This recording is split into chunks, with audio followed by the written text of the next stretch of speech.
Nanddeep foundation बेघर निवारा केंद्र यवतमाळ याची यशस्वी वाटचाल आपण पाहू शकता। या ठिकाणी ओमकार बेंद्रे हा पेशंट जो आहे हरवला होता। एबीपी माझावर बातमीसुद्धा आलेली होती आणि आज तो पूर्णपणे बरा होऊन त्यांच्या परिवाराच्या स्वाधीन करण्यात आले। जय हिंद, जय गाडगे बाबा।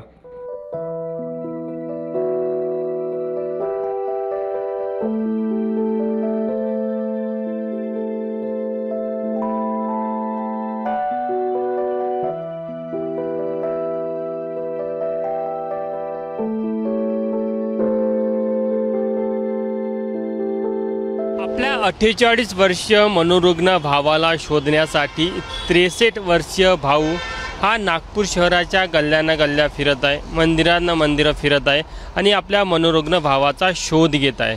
आपल्यासोबत अशरफप्पा बेंद्रे हे मूळचे बुलढाण्याचे आहे। त्यांचा भाऊ नागपूरच्या मोरबन बसस्थानक परिसरामधनं बेपत्ता झालेला आहे। आपण त्यांना विचारूया, मागच्या 3 महिन्यापासून किती ठिकाणी शोध घेतला तुम्ही? सर 29/10/2024 माझा भाऊ मनोरुग्ण भाऊ मोरबन परिसरामध्ये हरवला। त्या दिवसापासून तर आजपर्यंत नागपूरचे पूर्ण पोलीस स्टेशन आणि नागपूरचे मेन जे दर्गे आहेत, मंदिरं आहेत, सार्वजनिक ठिकाणं आहेत, अशा ठिकाणी जिथे ज्या मनोरुग्णांना जेवायला लोक देतात अशा ठिकाणी त्याचा शोध घेतला। च्या व्यतिरिक्तही नागपूर शहराच्या बाहेर जाऊन वर्धा, चंद्रपूर, अमरावती, सावनेर, वाकी या परिसरामध्ये शोध घेतला, तो आढळून आला नाही। नेमके ते होते नागपूरला कशासाठी आले होते आणि तुम्ही त्यांच्यासोबत असताना ही घटना घडली? सर तो घटनाक्रम असा आहे की तो मनोरुग्ण असल्यामुळं त्याच्यावर उपचार हा प्रादेशिक मनोरुग्णालय नागपूर येथे चालू होता। गत 10 वर्षापासून तो तिथलं मेडिसिन औषधोपचारानं सुरळीत राहत होता। 4 महिन्यापूर्वी 5 महिन्यापूर्वी त्याला 3-4 महिने आम्ही त्याला दवाखान्यामध्ये भरती केलं होतं, घरी त्रास वाढू लागला तर।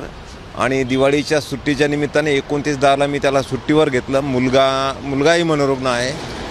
दोघांना मनोरुग्णांना सोबत घेऊन मी बर्डी पोलीस स्टेशन समोरील उड्डाणपुला खालून मोरभवन परिसरामध्ये गाडी शोधण्यासाठी जात असताना तो पाठीमागे येत होता। गाडी शोधत असताना तो पाठीमागे दिसला नाही म्हणून मी त्याला पाठीमागे शोधत पुन्हा परत सीताबर्डीच्या उड्डाणपुलाकडे गेलो। तिथला परिसर 10 मिनिटांमध्ये तपासला, मी शोधला, तिथं आढळून नाही आला म्हणून पोलीस स्टेशनला गेलो आणि त्या पोलीस स्टेशन तिथे जे काही डे ऑफिसर राहुल वंजारी नावाचे सर डे ऑफिसर होते 29/10ला, त्यांना रिक्वेस्ट केली, सर मनोरुग्ण भाऊ आहे आणि या 2 वाजताच्या दरम्यान हा हरवलेला आहे, त्याला शोधण्यासाठी मला तुमचे फक्त CCTV फुटेज दाखवण्याचा प्रयत्न करा तुम्ही, म्हणजे तो कोणत्या दिशेला गेला मला कळेल आणि शोधता येईल। त्यांनी प्रयत्न केला। गणेश रंभापुरे नावाचे जे काही पोलीस कर्मचारी त्यांनी प्रयत्न केला, त्यांना CCTV फुटेज शोधता आलं नाही। त्या दिवशी तो लोकमत चौक, रहाटे कॉलनी चौक या परिसरामध्ये 4 वाजेपर्यंत म्हणजे 2 तास तो फिरत होता। CCTV मध्ये आलंच नाही का कुठे? CCTV मध्ये आला ना, त्या 29/10ला जे CCTV मध्ये आलं त्याच्यानंतर CCTV मध्ये कुठेही दिसला नाही तो। आम्ही खूप प्रयत्न केला, CCTV मध्ये मिळाला नाही। सध्या तुम्ही इतके फिरत आहे, साधारण आता तुमची जनरली काय मागणी आहे? साहेब, माझा भाऊ साहेब बाबाच्या मंदिराच्या समोरही माझी देवाला ही मागणी आहे आणि राज्याचे जे मुख्यमंत्री आहेत माननीय देवेंद्रजी फडणवीस साहेब यांना ज्या दिवशी तो हरवला त्याच्यानंतर 4 ते 5 दिवसाच्या नंतर मी तात्काळ जाऊन भेटलो गृहमंत्री असताना आणि रिक्वेस्ट केली की सर मनोरुग्ण व्यक्ती आहे आणि त्याला शोधण्यासाठी पोलिसांना सूचना करा, विशेष पथक नियुक्त करा आणि त्या पथकाच्याद्वारे त्याचा शोध घेण्यात यावा। परिणामी साहेबांनी आत्तापर्यंत काय सूचना केल्या पोलीस विभागाला हे मला माहीत नाही, परंतु या कालावधीमध्ये 3 महिन्याच्या कालावधीमध्ये त्यांच्या घरी, निवासस्थानी आणि ऑफिसमध्ये कमीत कमी 4 ते 5 वेळा गेलो मी। मला सांगा, तुम्ही आता इतके 3 महिन्यापासून नागपूर शहरामध्ये आहे, कुठे तुम्ही स्वतः कुठे राहता, कशा प्रकारे तुम्ही स्वतःची देखील काळजी? काय अवस्था आहे सर, जर माझा भाऊ जर आज तो जर रस्त्यावर जगतो आहे, त्याला जेवण्याची, औषधाची, निवासाची अत्यंत गरज आहे, परंतु त्याला जर मिळत नसेल तर मला मिळणाऱ्या सुविधा किंवा मला उपलब्ध असणाऱ्या सुविधा शून्य आहेत। त्याचं कारण असं आहे की मनोरुग्णांना औषधोपचार आणि आज दिनांक या ठिकाणी ओमकार बेंद्रे आहे, हा नागपूर सोनेगाव पोलीस स्टेशन मार्फत नंददीप फाउंडेशन येथे निवारा त्यांना देण्यात आला होता। अत्यंत वाईट परिस्थिती होती, कपडे मळलेले होते आणि त्या ठिकाणावरून त्याला आपल्या नंददीप फाउंडेशन सरदार या मित्राने आपली नोकरी ड्युटी सोडून त्या ठिकाणी याला निवारा मिळावा म्हणून त्यांनी प्रयत्न केले आणि नंददीप फाउंडेशन येथे आणून पोहोचवले. आज तो ओंकार पूर्णपणे बरा झाला आणि आमचे मित्र सुमन ठाकरे यांच्या माध्यमातून त्यांनी शेअर केलेल्या व्हिडिओमुळे आमचा अन्नदान नंददीप फाउंडेशनच्या अन्नदानाचा व्हिडिओ शेअर केल्यामुळे त्याच्या भावाचा शोध लागला आणि भाऊ या ठिकाणी घ्यायला आलेले आहेत. त्याबद्दल भावांचे आमचे मित्र सुमन ठाकरे व आशिष कांबळे दादांचे मनापासून धन्यवाद, ज्यांनी या ओंकारला आज घरी सोडण्यासाठी या ठिकाणी आले. त्याबद्दल सगळ्यांचे मनास्वी आभार. दादांचे 2 शब्द प्रतिक्रिया की जवळ बोला ना. मी अत्रा परामाप्पा पेत्रे, राहणार वडगाव, जिल्हा बुलढाणा. 29/10 ओंकार बेत्रे हा मोरभवन परिसरामधून हरवला होता. सीतावर्डी पोलीस स्टेशनला तक्रार दाखल केली आणि त्यांना CCTV फुटेज तपासायचं सांगितलं. त्यांनी CCTV फुटेज न तपासल्यामुळे हा ओंकार बेत्रे 29/11 नंदादीप फाउंडेशनच्या मध्ये दाखल झाला.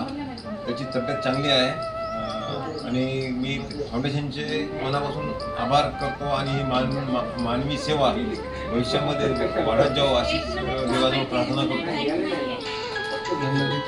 नंदादीप फाउंडेशन. आता आम्ही नंददीप फाउंडेशन यवतमाळ येथे आलो आहे.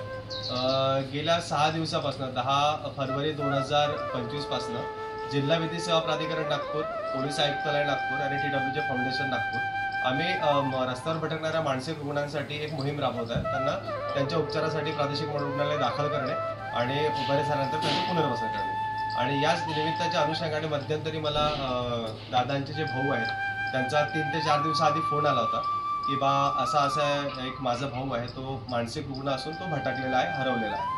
तर यांचा बातमीचा व्हिडिओ सुद्धा मला काल रात्रीच मिळालेला आणि या संदर्भात जे विधी सेवा प्राधिकरणाचे सचिव आहेत सचिन पाटील सर यांचं आणि आमचं बोलणं सुद्धा काल सुरूच होतं. आणि बंधू आहेत हे मी ऑफिसला जात असताना अचानक समोर आले आणि यांच्यासोबत चर्चा झाल्यानंतर लक्षात असं आलं की हा व्यक्तीचं जे लास्ट लोकेशन आहे ते रहाटे कॉलनी नागपूर इथे ट्रेस झालं होतं. तर त्यानंतर एक एवढ्या वर्षाच्या कामात तर तो पुढे जातो, तो परतून मागे येत नाही. त्याच्यामुळे लक्षात असं आलं की हा नक्कीच पुढे गेला असेल आणि याच निमित्ताने एक असा अंदाज आला की हा कदाचित नंददीप फाउंडेशनमध्ये असू शकतो. आणि नंददीप फाउंडेशनच्या YouTube चॅनलवरचा एक व्हिडिओ मी बघितला आणि तो या दादांना काकांना दाखवलेला आणि तो व्हिडिओ बघत असताना यांनी लगेच सांगितले की हाच माझ्यापासून हे स्वतःच्या भावांना शोधतायत आणि आज तो भाऊ मिळाला फक्त एक छोट्याशा YouTubeच्या व्हिडिओच्या माध्यमाने. तर मी नंददीपच्या संदीप भाऊ शिंदेचे खूप खूप आभार मानतो की ते अशा लोकांची सेवा करतात, त्यांना सांभाळतात आणि ही सेवा अशी ओंकारला त्याच्या भावाच्या स्वाधीन करतो आहे. अत्यंत वाईट अवस्थेमध्ये होता आणि जवळपास त्याचे वजन सुद्धा कमी होतं. आज त्याचं ट्रीटमेंट सुद्धा झालेली आहे, त्याच्यावर उपचार सुद्धा करण्यात आलेले आहे आणि 563वा बेघर बांधव हा आहे की हा घरी जातो आहे. नंददीप फाउंडेशन बेघर मनोरुग्ण निवारण केंद्र यवतमाळ येथून 563वा बेघर प्रभूजी आज त्यांना त्यांच्या परिवाराच्या स्वाधीन करतो आहे. यशस्वी पुनर्वसन केलं जात आहे. विशेष म्हणजे आपल्या नंददीप फाउंडेशन येथे कसाही बेघर बांधव असो तो बरा होतो याचं सगळं श्रेय आमचे मानसोपचार तज्ज्ञ डॉक्टर श्रीकांत मेश्राम व अन्य डॉक्टर जे 22 डॉक्टर यवतमाळमधील या ठिकाणी निस्वार्थपणे विनाशुल्क घेता औषधी सुद्धा देतात आणि तपासणी करतात, उपचार करतात. त्यांचे मनापासून आभार, ज्यांच्यामुळे ही सेवा घडते आहे. आणि सर्व दानशूर दानदात्यांचे मनापासून धन्यवाद, ज्यांनी नंददीप फाउंडेशनला मदत केली त्या सगळ्यांचे मनापासून धन्यवाद. कारण आपण जर मदत केली नसती तर ही सेवा आम्ही कुठेतरी कमी पडलो असतो, परंतु आज कमी न पडण्यासाठी आपण सर्व आमच्या पाठीशी उभे आहात. त्याबद्दल आपल्या सगळ्यांचे मनापासून धन्यवाद. अजून आपण ही सेवा अशीच भारतभर आपण चालवूया आणि या निराधारांना बेघरांना आधार देऊन बरं करून त्यांचं पुनर्वसन करूया. जय हिंद, जय गाडगे बाबा. साधारणतः यवतमाळला भेटला तो, यवतमाळला भेटला. नागपूर ते यवतमाळ किती अंतर आहे पाहत आहे? 150 किलोमीटर. हो हो हो. अमरदास बाबा की जय. गाव 3 महिन्याच्या पुढे होऊन गेले बाबा. हो 3 महिन्याच्या पुढं विषय होऊन गेला. 3 महिने झाल्यामुळं 10 दिवस झाली वरती कमी नाही. हो हो हो बाबाला भेटायचं. बाबाला इथं दर्शनाला येतो काय.